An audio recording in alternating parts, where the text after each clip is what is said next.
When the Pacific War erupted in 1941, Japanese soldiers were trained under the code of Bushido, the warrior's way, where surrender was worse than death. To be captured alive was to bring eternal shame not just to oneself but to one's entire family. This belief would define their expectations when facing American captivity.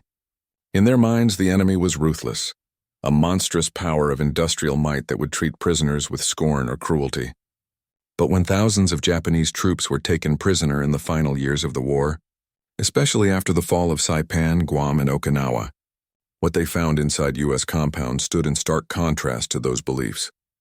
The United States, despite the fierce combat of the Pacific, had adopted a policy rooted in the Geneva Convention of 1929, which established standards for humane treatment of prisoners of war. The U.S. War Department made it clear, even enemies who had fought ferociously against American forces were to be treated with dignity, discipline, and fairness. This was not just morality, it was strategy. By demonstrating humane treatment, the U.S. sought to uphold its image before the world and encourage reciprocal care for its own captured servicemen in Japanese hands, though that hope was rarely fulfilled.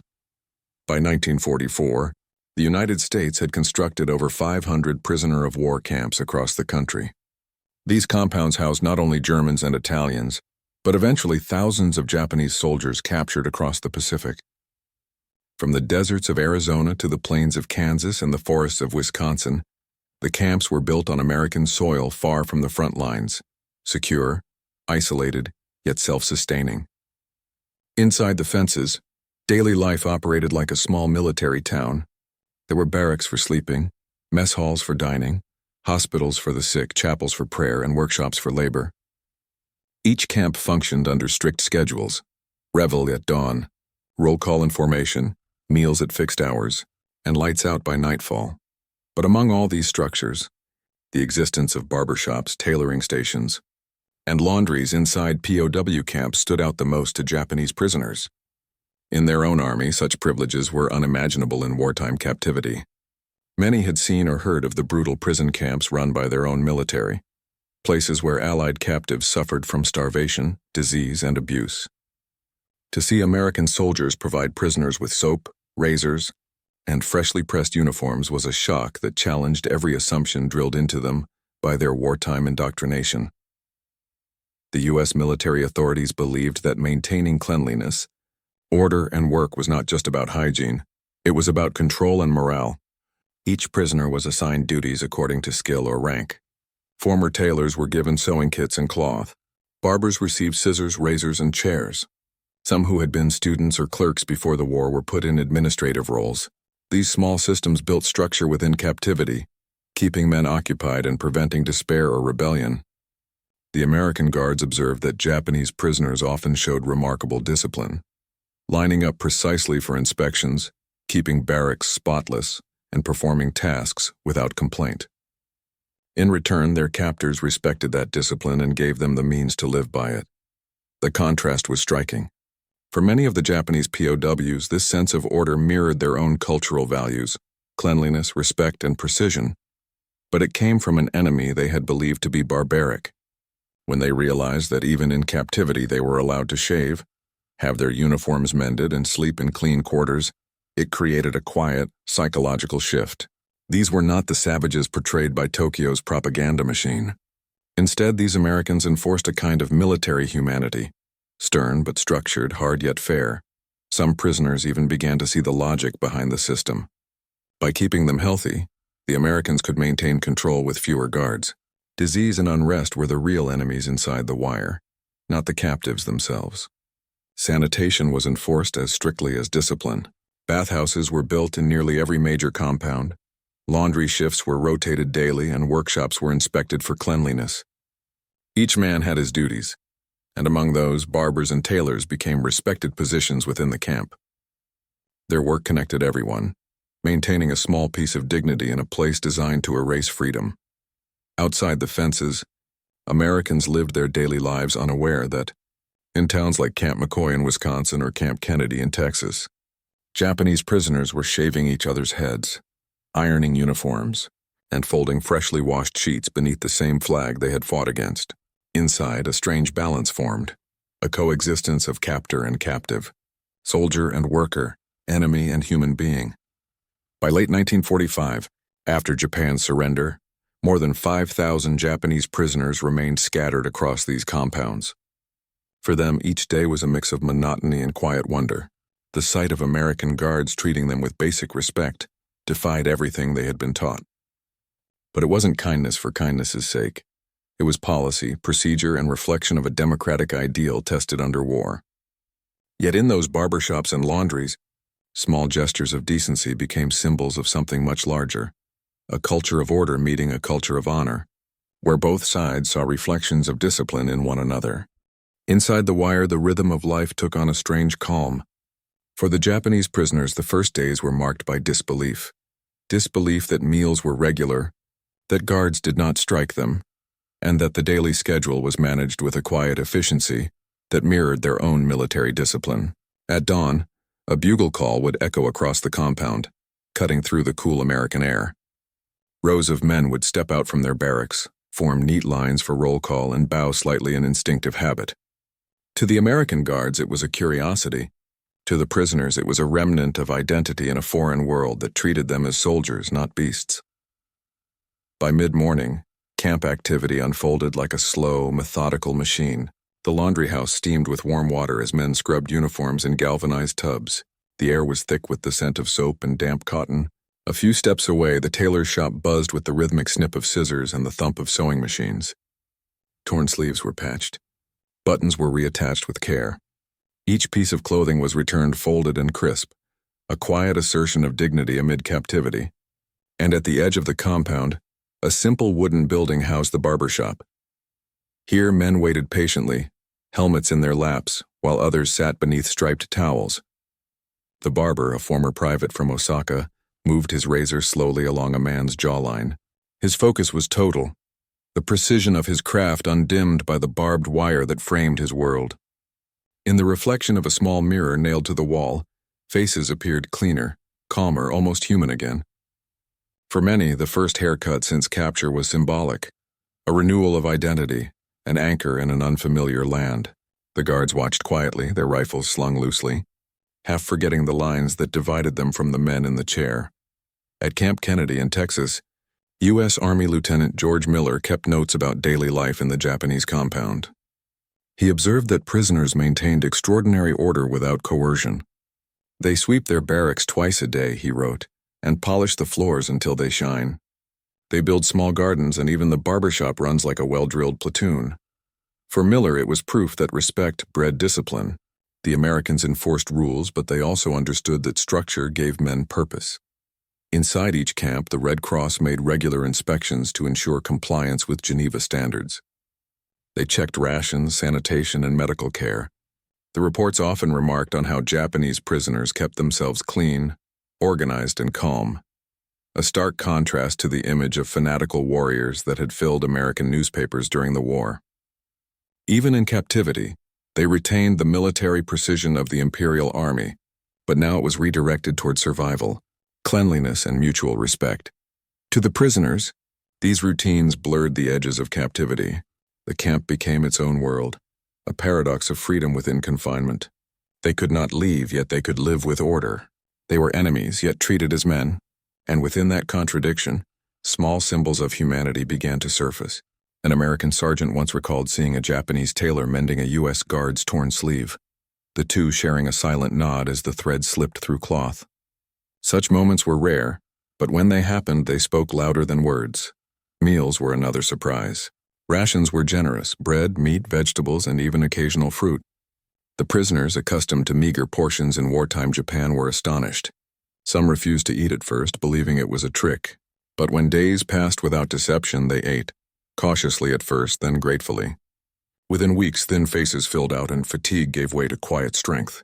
The Americans had learned that a fed man was a manageable man. A starving one was dangerous. Food was control, but it was also kindness disguised as practicality. Cleanliness was enforced like a sacred rule. Every bed had to be made, every uniform washed, every shoe lined precisely beneath the bunk.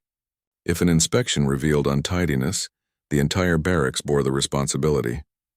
For the Japanese prisoners, this was no punishment. It was familiar. In their culture, discipline was order, and order was honor. In many ways, American camp routines mirrored their own values, creating a bridge between two militaries that had once seen each other as savages. But beneath the calm, something deeper stirred: reflection. Many of these men had fought on islands where no one surrendered. They had watched comrades die in caves rather than raise a white flag. Now they found themselves shaving in front of mirrors, receiving haircuts, folding laundry. It was not weakness, it was rediscovery. Humanity had returned in quiet increments through simple acts of civility. For the American Guards, too, the experience changed perceptions. Many entered the job expecting defiance or hatred. Instead, they found obedience, cooperation, and strange humility. Some guards began to respect their prisoners for their discipline and self-control. They saw men who saluted them not out of fear but out of habit, the reflex of soldiers who understood structure even in defeat. Over time, the camps developed an equilibrium. Prisoners built small gardens and crafted ornaments from scrap wood and metal.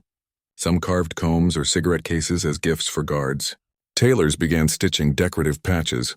Barbers learned to mimic American-style cuts. A few prisoners even volunteered to mend U.S. uniforms, not out of obligation, but from a craftsman's pride. The Americans, amused and impressed, often reciprocated with small gestures: extra soap, a newspaper, a cigarette, and so, behind the fences, two worlds coexisted, not in friendship, but in a quiet acknowledgement of shared humanity. The war outside still raged in the Pacific, but inside these camps, the brutality of ideology was replaced by the rhythm of routine. The sound of shears snipping, laundry flapping in the wind, and boots crunching on gravel became the pulse of survival. For the Japanese POWs, this strange order would become both their comfort and their torment. They lived better than many of their countrymen back home, yet could not escape the shame of surrender. They wondered how they would face their families, how they would explain that the enemy had treated them not with cruelty but with respect. And as months passed, that thought became heavier than the fences themselves. By the summer of 1945, the war outside the fences was approaching its terrible crescendo. Tokyo burned beneath the firestorms of American bombers, and the Pacific Islands, Iwo Jima, Okinawa, Tinian, had become graveyards of men who refused to surrender. Inside the U.S. compounds, though, there was stillness. The Japanese prisoners worked, shaved, washed, and waited, unaware that the empire they had fought for was crumbling by the hour. Rumors seeped through the camps, whispered translations of newspaper headlines, fragments of radio broadcasts from the guards' quarters. Hiroshima, Nagasaki, a new kind of bomb, entire cities gone. The prisoners did not believe it at first. Some refused to. The idea that Japan, the divine nation of the emperor, always could fall was unthinkable. But the truth crept in day by day like a cold wind through the barbed wire. When confirmation finally came that Japan had surrendered, the silence that followed was heavier than any command barked on a parade ground. In Camp McCoy, Wisconsin, Japanese prisoners stood in formation, faces pale and blank. The American officer read the announcement slowly, his voice steady. No cheers followed. No words at all. Men stared at the ground, their hands shaking slightly. Some wept quietly, others stood motionless, lips pressed tight. Their world, their beliefs, had dissolved. They were no longer soldiers. They were remnants of a lost empire, and as the sun set behind the fences, the sounds of the camp, the thud of boots, the creak of wooden floors, the faint snip of scissors in the barber shop, seemed to belong to another lifetime. The weeks that followed were a reckoning. Some prisoners fell into despair, unable to reconcile their survival with the fate of their homeland. They had been taught that death in battle was the ultimate honor, and now they were alive, well-fed and shaven, while their families starved beneath the ruins of Japan. Others turned inward, searching for meaning in small duties. The barbers still cut hair, the tailors still mended shirts, and the laundry still operated. The routines continued, not because they were ordered to, but because they gave the men something to hold on to: structure, rhythm, purpose. But the emotional clash ran deeper than mere survival. For many, the greatest shock was not defeat, it was dignity. The Americans had not humiliated them. They had been treated as men. They were allowed to write letters, to read newspapers, to work and wash and rest. The discipline they had expected from their own army had been mirrored, even enhanced by their captors. That realization unsettled them in ways battle never had. An interpreter at Camp Kennedy later recalled how a group of senior Japanese officers requested an audience with the camp commander. They wanted to express their confusion, and in their words, gratitude, for the conditions they had lived under. One of them, a former major, spoke softly. "We were prepared to die. Instead, you allowed us to live with order. You defeated us, but you did not disgrace us." The commander, unsure how to reply, simply nodded. It was a moment of unspoken respect. The recognition that humanity could exist even between enemies who had once tried to destroy each other. That same week, as part of post-surrender preparations, the camps began releasing photographs of daily POW life to the public. The images shocked both sides of the Pacific. Japanese civilians who saw them in American newspapers or later through occupation authorities could scarcely believe their eyes. Captured soldiers smiling faintly in barbers' chairs, others hanging laundry in the sunlight, a few reading newspapers in neat rows. To them it was both relief and humiliation. Relief that their loved ones were alive. Humiliation that they had lived under the care of the enemy. For the prisoners themselves, the realization that the Americans had given them more than survival, that they had given them order, hygiene, and even moments of dignity, forced a profound shift in thought. These were not the barbarians they had been told to hate. These were organized, disciplined men who had fought hard but treated their captives with principle. That understanding began to ripple through the compounds like a quiet awakening. In Camp Lordsburg, New Mexico, an American chaplain offered a service one evening, open to any prisoner who wished to attend. He spoke through an interpreter about forgiveness, not in religious terms but in human ones, about how men on both sides had suffered, and how compassion was not weakness. A few Japanese officers attended out of curiosity. When the service ended, one of them stayed behind. He bowed slightly and said in broken English, "Now I understand why we lost." That moment, and countless others like it across the country, became the true turning point of captivity. The prisoners began to see their defeat not as humiliation, but as revelation. They learned that power could exist with restraint, that victory could coexist with mercy. Within the camps, relationships changed subtly. Guards loosened slightly. Prisoners volunteered for extra duties, and small acts of cooperation replaced silent hostility. The barbers, tailors, and launderers continued their work. But now their tasks carried a deeper meaning, a way of reclaiming self-respect, not from the empire they'd lost, but from the discipline that still defined them. For the Americans, too, the moment was transformative. Many guards had entered their posts filled with resentment for Pearl Harbor, for Bataan, for the brutality of Pacific combat.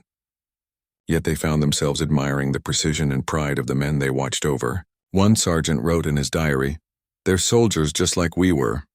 The difference is, we were allowed to lose and live. Maybe that's what makes us different."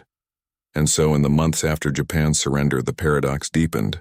Behind barbed wire in the heart of America, the war's most loyal soldiers, men raised to see mercy as weakness, discovered that their enemy's greatest weapon had not been bombs or bullets, but discipline paired with decency.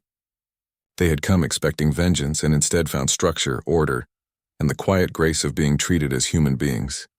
When the war officially ended and the slow process of repatriation began, the camps that had once been filled with the mechanical rhythm of wartime routine began to change. Orders came from Washington.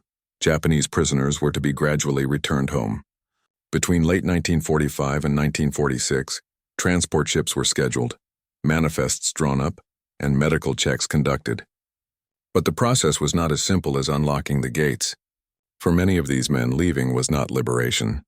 It was a confrontation with everything they had become since capture, and with a homeland that might no longer recognize them. The American camps had become small, structured societies, unclean, efficient, strangely calm. When the news of their repatriation came, many Japanese prisoners experienced a conflicted sadness. For months they had lived in environments where cleanliness and discipline were not only enforced but encouraged. They had bathed daily, shaved regularly, eaten full meals, and worked in orderly routines. In some ways, the very enemy they had sworn to destroy had given them back a sense of order and dignity. The prospect of returning to a devastated Japan, bombed, burned, and broken, filled many with quiet dread. At Camp McCoy, The barbershop stayed open until the very last week. Prisoners lined up for final haircuts before departure. The barber chairs, built by the prisoners themselves, had become symbols of continuity. Every snip of the scissors carried a strange melancholy, an ending to a chapter that few had ever imagined surviving. The tailors, too, worked until the final days, patching the uniforms of men who were about to board ships home. One of them, a former soldier from Nagasaki, sewed his last garment with trembling hands. "We came here as soldiers," he said softly through a translator. "We leave as men."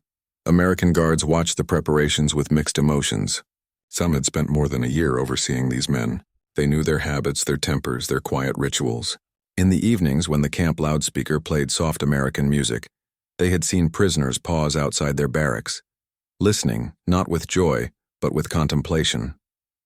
They were no longer the faceless enemy.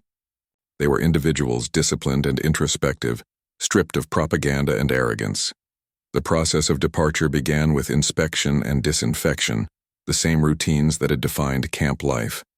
Prisoners scrubbed the floors of their barracks one final time, washed their uniforms, and folded their bedding neatly on the bunks.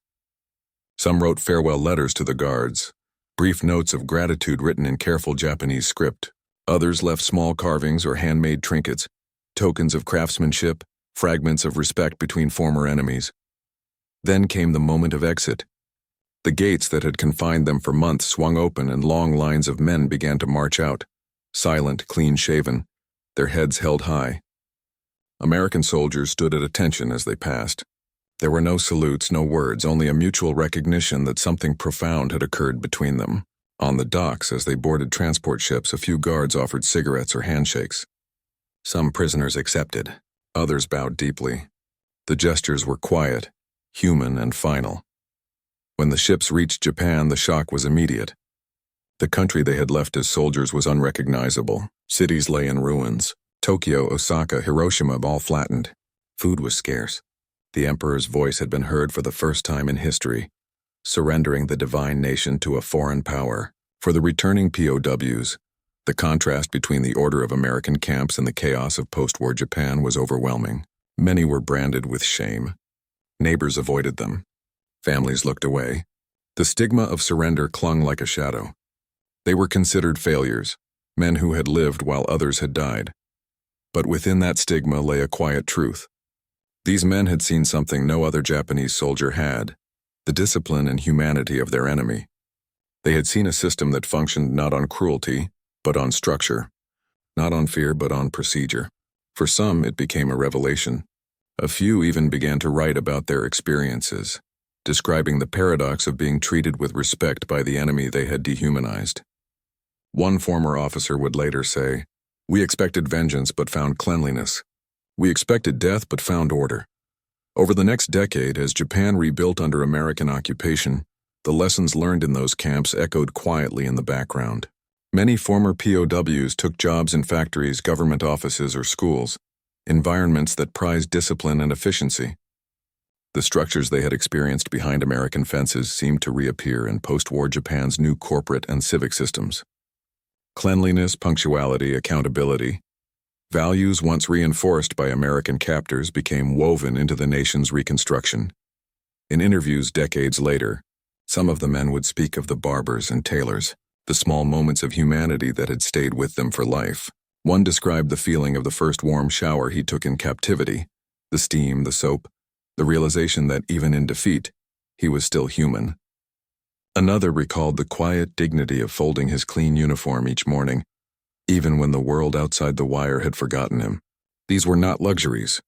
They were lessons, reminders that order and respect could exist even among enemies. For the Americans, too, the experience left an imprint. Many guards later said their time in POW duty had challenged their own ideas of war. They had seen discipline that rivaled their own, humility in men who had once been ferocious enemies. Some wrote to their families about the strange sense of calm in the Japanese compounds, how the prisoners worked not from fear, but from pride. A few even corresponded with former prisoners after the war, exchanging letters that spoke not of politics or blame, but of shared respect born from structure and survival. By the early 1950s, the camps were gone. The fences had been dismantled. the barracks torn down or repurposed. But the memory of what had happened inside them, the quiet coexistence of two cultures under the shadow of war, lingered. It had been a conflict defined by brutality, yet within the heart of the enemy's land, small acts of decency had rewritten what captivity could mean, and for those who had lived through it, the realization was lasting that even in war, hygiene, order, and simple humanity could disarm hatred more completely than any weapon. The Americans had not just captured men, they had, in a sense, redefined what victory meant. Years later, when the world had long moved past the ruins of 1945, the memories of those quiet camps remained vivid for the men who had lived within their fences. The war had ended in fire and devastation, but inside those barbed wire perimeters something unexpected had endured, a glimpse of humanity amid total destruction. The Japanese prisoners who once expected cruelty discovered order. The Americans who once expected defiance found discipline. Between them, in those strange spaces of captivity, two enemies recognized each other as men. For many former POWs, reflection came slowly, often in silence. They rarely spoke of battle, but when they remembered the camps, it was the details that returned. The scent of soap in the shower rooms, the warmth of a towel, the rhythm of scissors in the barber shop. These fragments of routine had meant survival, but later they became symbols of something deeper, the understanding that civilization does not collapse even in war unless men allow it to. The Americans, with their insistence on hygiene, order, and respect for the rules of captivity, had done more than follow the Geneva Convention. They had restored a piece of humanity to those who had lost it to fanaticism and fear. For some Japanese veterans, that experience reshaped their idea of what strength truly meant. They had once believed honor came only through sacrifice, through the final act of dying for the emperor. But in America, they saw a different form of honor, in discipline without hatred, in power without cruelty. It was a lesson that would echo through Japan's post-war rebirth. The same values that had kept American camps running, cleanliness, efficiency, accountability, became cornerstones of Japan's recovery. Beneath the ashes of surrender, a new philosophy of progress emerged, one rooted not in domination but in precision and respect. For the Americans who had served as guards, it was equally transformative. Many would say that those months watching Japanese prisoners changed how they saw the war and themselves. The men who had expected hatred found gratitude. The soldiers who had been taught to despise the enemy saw them shave, work, and pray. It became harder to think of them as monsters. Decades later, some guards would meet former prisoners in reunions arranged by veterans groups. They would shake hands, old, frail, but with a quiet recognition that both had survived something far larger than themselves. In history books, these camps occupy only a few paragraphs, overshadowed by the thunder of battles and the politics of surrender. Yet in their silence lay one of the war's most profound truths, that victory is not only measured in territory or weapons, but in how one treats the defeated. America's decision to uphold dignity within those fences did more to define its moral legacy than any bomb ever could. Looking back, the story of the Japanese POWs in American hands stands as a reminder of war's strange paradox. That compassion, even when directed toward an enemy, can become the most powerful expression of strength. Inside the barbed wire, far from the front lines, both sides had glimpsed something the battlefield could never show. That humanity endures. Even when flags fall and empires vanish. The war had ended, but its lessons did not. Clean uniforms, hot showers, trimmed hair, they were not luxuries. They were the quiet rituals through which civilization declared it had survived the madness. And long after the guns fell silent, the echoes of those small, ordinary acts continued to whisper across time. Proof that even in war, decency is not weakness, and mercy is its own kind of victory.